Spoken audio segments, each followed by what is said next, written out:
Sejam todos muito bem-vindos. Nós estamos aqui para mais um de nossos encontros. Hoje dando início, de fato, nosso estudo sobre o Yoga Sutra, sobre a base do yoga, sobre o que sustenta essa doutrina do yoga, o caminho do yoga, qual é a doutrina básica dele, né? Todo o fundamento, todo o que está no seu alicerce.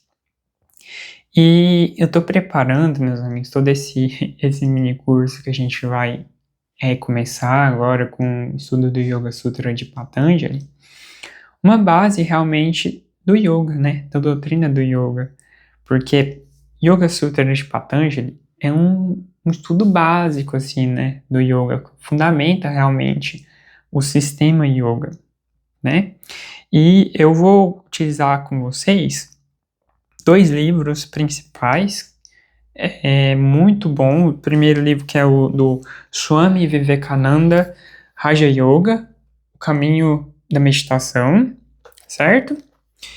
Esse livro é muito bom para todos aqueles que estão começando, que não tem muito, que nunca teve muito conhecimento relacionado a esses assuntos e tudo mais.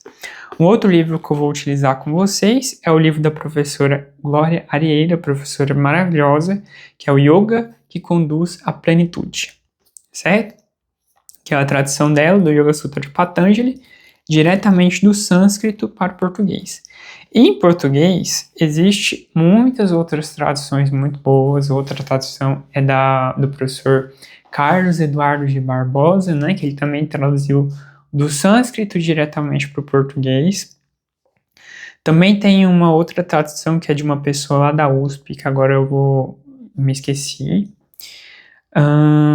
Também tem um livro do Osho que é muito interessante, que é o Yoga, a Ciência da Alma. E tem as traduções em inglês, que são mais aprofundadas, que eles foram mais a fundo, assim, que são mais estudos de mais qualidade, assim, de forma mais profunda, que é do Edward Bryant, do Yoga Sutra dele, né? Então, esse aí é muito bom, mas aqui, como é uma coisa iniciante, uma coisa básica, eu não vou utilizá-lo, certo? Então, como que acontece tudo isso, certo? Eu costumo falar assim, né, meus amigos? A gente tem muitos tipos de conhecimento, né? A gente tem conhecimento de matemática, a gente tem conhecimento de física, de medicina, de engenharia e os mais diversos conhecimentos, que faz com que hoje em dia a gente viva numa sociedade até avançada tecnologicamente. A gente tem muitos acessos a muitas coisas, muitas facilidades, muito conhecimento e tudo mais. Mas nenhum desses conhecimentos, eles eliminam o sofrimento humano, né? Por mais que a gente tenha todos esses conhecimentos, o ser humano ele ainda continua no sofrimento. Ele ainda sofre, a ponto de que muitos de nós, a gente acaba cometendo suicídio, por não conseguir tolerar todo esse sofrimento, toda essa condição interna e condição externa, que está cercada a nós, né? E aí, dentro da cultura indiana, pessoas de outras culturas olharam para aquilo que eles praticavam e chamavam de hinduísmo, né? Porque lá naquela região do Vale do Rio Indo, né? O povo indiano que a gente chama, né? Que tudo aquilo que eles praticavam, então, o povo que estava do outro lado do Rio Indo, tu chamava aqueles de hindus, né? Que é aquele que estava do outro lado do Rio Indo. Então, aquilo que eles praticavam passou a ser chamado de hinduísmo por outras culturas. Mas eles mesmos não chamam aquilo que eles praticavam, vivenciavam, de hinduísmo, né? O nome correto é Sanatana Dharma. Sanatana é o eterno. Dharma é uma palavra um pouco complicada de traduzir, porque ela tem muitos vieses diferentes, tem essas questões do sânscrito, mas bem a grosso modo, muito a grosso modo, a gente pode pensar Dharma como lei, ordem, algo assim. Então a gente pensa no Sanatana Dharma como se fosse a lei eterna, alguma coisa assim, né? Verdade eterna, algo do tipo, uma tradução bem a grosso modo. E dentro do Sanatana Dharma, a base fundamental deles, de pensamento, são os Vedas, né? E a palavra Veda significa conhecimento, certo? E aí eles pensavam, bom, por mais que a gente tenha todos esses conhecimentos, qual que é o conhecimento que elimina o sofrimento humano, certo? E eles vão falar o seguinte, o conhecimento que elimina o sofrimento humano, que tira a gente dessa condição, é o conhecimento de nossa própria natureza, é o conhecimento de si, é o autoconhecimento. Então, dentro dos Vedas, dentro do conhecimento, a parte dos Vedas que vai tratar desse estudo filosófico do si mesmo, do autoconhecimento, é Vedanta. A palavra Anta significa final e Vedas, conhecimento.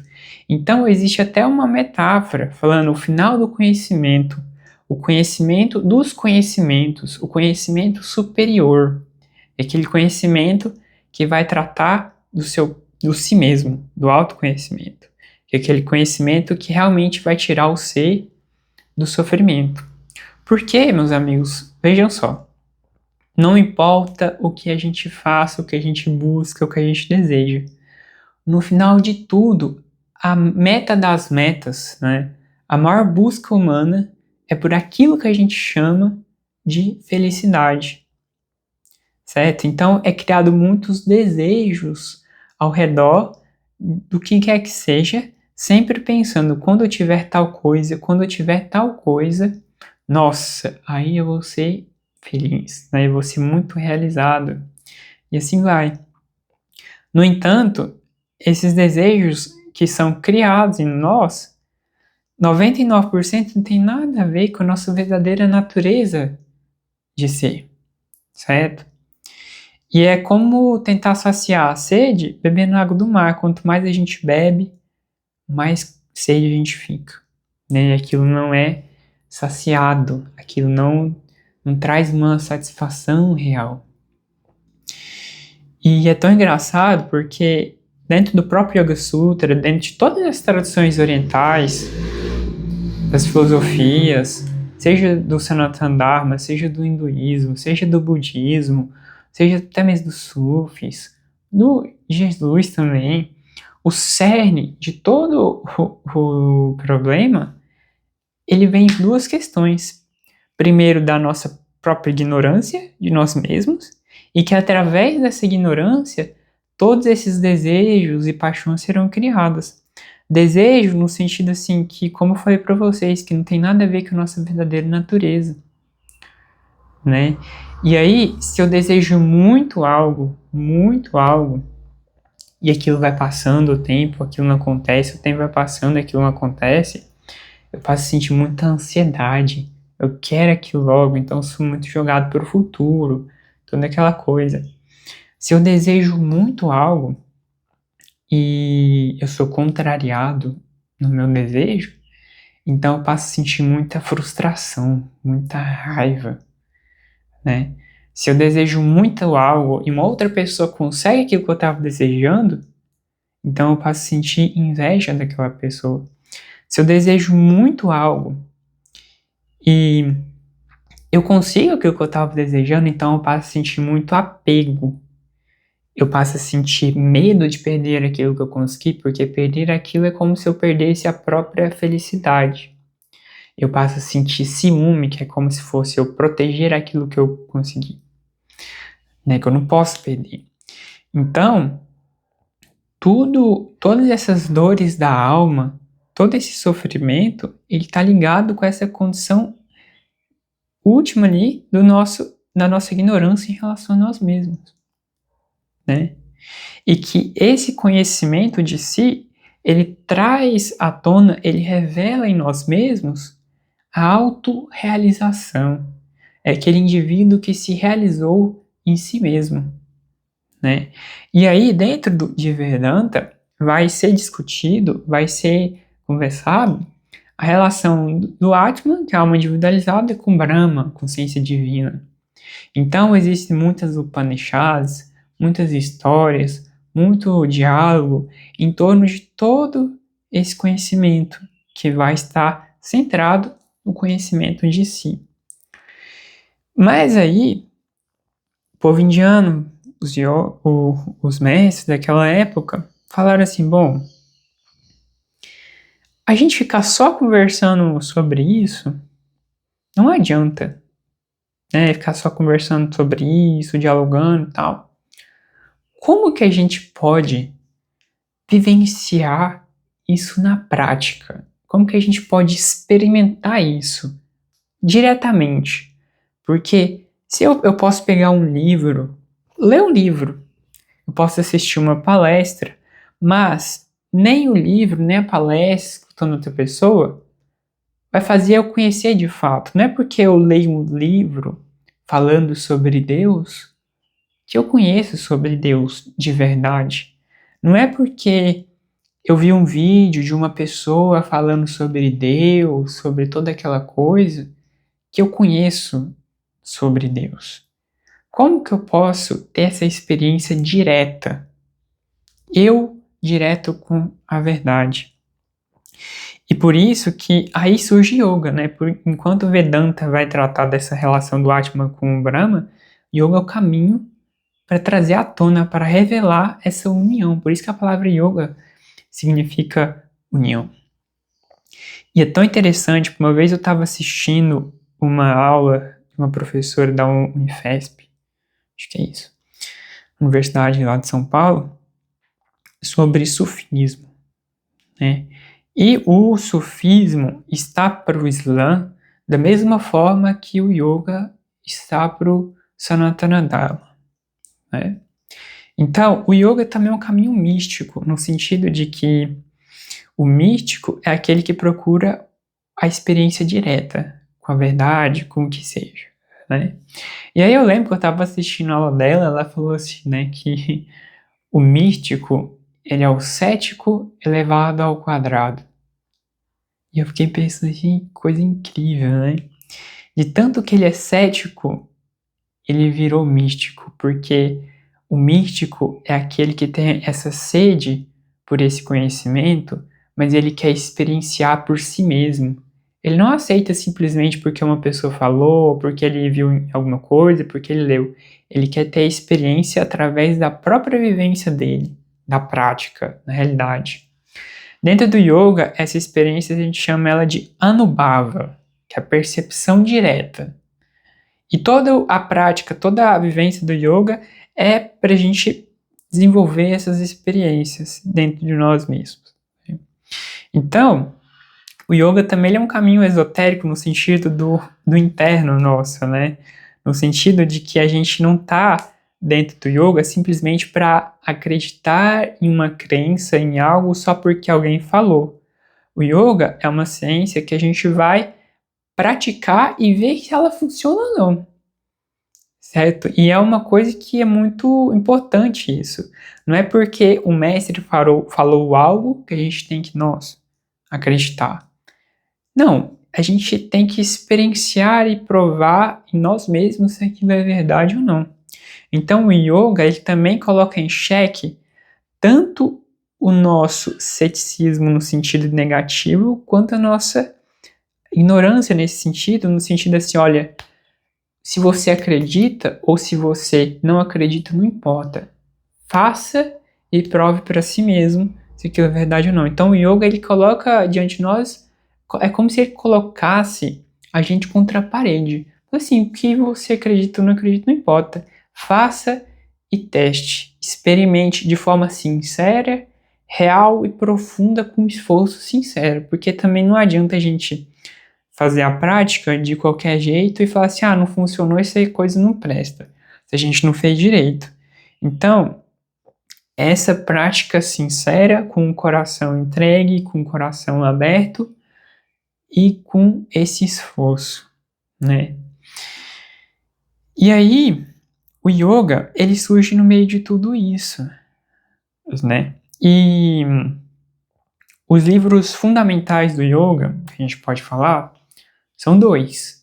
É claro que a partir desse princípio do yoga, da união do ser com o todo, vão surgir muitos caminhos diferentes dentro do próprio yoga, né? Mas aqui a gente está falando do Raja Yoga, do yoga real, de que muitos yogas vão surgir desse princípio, né? E dentro disso, a gente tem esses dois livros base que eu falei para vocês, que é a Bhagavad Gita e o Yoga Sutra de Patanjali. Bhagavad Gita e o Yoga Sutra de Patanjali está para o yoga da mesma forma que o Evangelho de Jesus está para Jesus. Então, os livros principais ali, né? Dentro da Bhagavad Gita, são 700 versos, né? Vários capítulos, que é o discurso de Krishna para Arjuna, e que Krishna vai ensinar yoga para Arjuna. É tão interessante porque o primeiro capítulo da Bhagavad Gita é o sofrimento de Arjuna, né? É o sofrimento de Arjuna. E Krishna passa o livro todo ensinando para Arjuna yoga como uma forma de, através da vivência dele, ele se libertar desse sofrimento. E a primeira coisa que Krishna ensina para Arjuna é sobre a natureza real do ser, é sobre o que você é. E que ele fala que a eliminação do sofrimento está intimamente ligada com essa revelação interna da nossa própria natureza. Mas percebe que, bom, a gente pode ler um livro falando que a gente é espírito, toda aquela coisa e tudo mais, mas por mais que a gente leia esses livros, a gente ainda não experimentou isso. Então, por mais que a proposta do yoga, como eu falei para vocês, Krishna, ele vai falar assim, olha, você é espírito. Seu verdadeiro ser não morre. Seu verdadeiro ser não queima, não seca, não molha, toda aquela coisa. Esse corpo é só uma roupa que o teu espírito veste. Mas aí Krishna ensina uma forma de Arjuna viver a vida dele, de praticar, de fazer as práticas, em que ele realmente vai experimentar e revelar esse conhecimento para si mesmo. E ele não precisa acreditar em ninguém nesse sentido. Ele precisa viver através de uma vida de um yogi, fazer as práticas, e que através disso o conhecimento vai ser revelado para si. Então esse é a Bhagavad Gita, a canção do Senhor, né? A canção de Krishna, que é Krishna ensinando yoga para Arjuna. E aí a gente tem, e olha tanto que é interessante, hoje em dia a gente fala de yoga na nossa cultura, na nossa sociedade, e automaticamente a gente pensa naquelas posturas, né?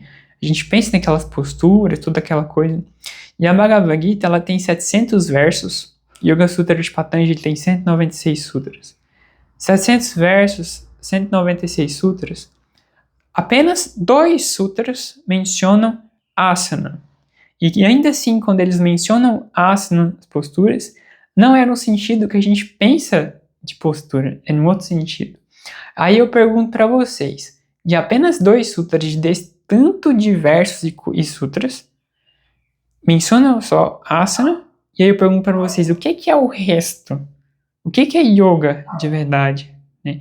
Se a gente às vezes pensa que yoga é apenas aquelas posturas de ginástica. Então isso é uma coisa muito séria, meus amigos, para a gente refletir, para a gente pensar sobre tudo isso. E aí, voltando para o Yoga Sutra. O Yoga Sutra é um livro extremamente antigo, escrito por Patanjali, e que a própria origem de Patanjali é uma coisa meio assim mitológica, a gente não tem muita história desses mestres, até porque não é uma coisa que eles levam muita de importância. E aí, pro pensamento indiano, essa coisa, nossa, saber quem foi fulano de tal, não é algo, nossa, de importância, igual a gente tem na nossa cultura, saber quem foi fulano. Para eles, o importante é o que os mestres deixaram mesmo ali, e isso que importa. A gente sabe que foi por esse mestre Patanjali, mas a própria história de Patanjali a gente não tem muito conhecimento sobre. Mas o Yoga Sutra de Patanjali está dividido em 4 capítulos, certo? E cada um desses capítulos, ele vai tratar algo pra gente. O primeiro capítulo é o Sadhyapada ou Samadhipada, que vai falar do objetivo do yoga. Sadhya é o objetivo, então o objetivo do yoga é o Samadhi. Samadhi é a própria experiência de união do ser com o divino, que seja. É a experiência, certo? O segundo capítulo é o Sadhanapada. Sadhana é a vivência, é a prática, para a gente, através dessa vivência, atingir o Samadhi, certo? Então, ele vai tratar de como que a gente pode fazer essas práticas, tudo mais, aí tem um caminho óptimo, etc. Depois tem o Vibhuti-pada, ele vai falar assim, ó, se você praticar, o que vai acontecer? Aí vai acontecer isso, isso, aquilo. E depois vai ter o Kaivalya-pada, que é o capítulo da liberação, toda aquela coisa, que é uma coisa bem mais além. A gente, nesse momento, nesse pequeno estudo, a gente vai se concentrar no capítulo 1 e no capítulo 2. E a gente vai falar bem de leve nos outros 2 capítulos. Ok? Deixa eu ver quanto tempo que já deu. Certo. Então, meus amigos, eu vou deixar pra gente continuar na nossa próxima aula, para não ficar muito extenso para vocês, que eu vou fazer a leitura, porque se eu começar a fazer a leitura dos textos que eu marquei do Vivekananda, vai ficar muito extenso a nossa aula e talvez esgota muito para vocês. Então eu vou deixar para a gente continuar no nosso próximo encontro. Eu vou fazer algumas leituras introdutórias com o livro do Swami do Vivekananda, certo? E aí depois a gente começa o nosso estudo bem de leve, bem tranquilo, para a gente entender as bases do yoga, né? No que o yoga está fundamentado, sustentado, e como que a gente pode viver isso na nossa vida também, né? Não só a gente estudar, mas como que a gente pode viver, e como que o yoga está estruturado para a gente, esse grande método, né? Os mestres, eles enxergam o yoga como o caminho da suprema liberdade. O yogi, aquele que se rebelou contra o sofrimento. É caminho, ciência da autorrealização divina. Então, meus amigos, eu ofereço tudo isso para vocês. Tenham um ótimo descanso, muita paz e muito obrigado pela presença de cada um de vocês. Eu fico extremamente feliz com tudo isso. Muito obrigado.